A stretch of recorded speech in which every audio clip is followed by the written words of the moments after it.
తెలుసిన బలమైన రాజు వచ్చి బలహీన నీతో సంధి చేశాడు.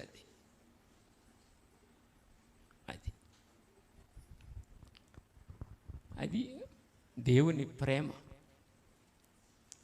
బలమైన రాజు వచ్చి బలహీనుడమైన నీతో సంధి చేశాడు. దేవుని ప్రేమ చాలా ఉన్నతమైంది. దేవుని ప్రేమ చాలా ఘనమైంది. ప్రేమించిన ప్రభు మన జీవితాల్లోనేమో కోపాలు పోవట్లేదు, ద్వేషాలు పోవట్లేదు, ఇవేమీ పోవట్లా. ఎంత చెప్పినా మార్పు రావట్లా, జీవితాలు మార్చుకోవట్లా. జీవితాలు మారాలి, బ్రతుకులు మారాలి. ఆ మార్పు రావట్లే బ్రతుకుల్లో.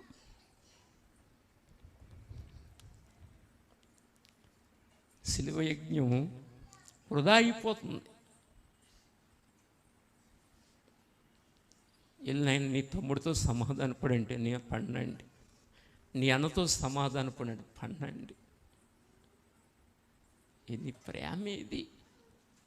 ఏది ప్రేమ?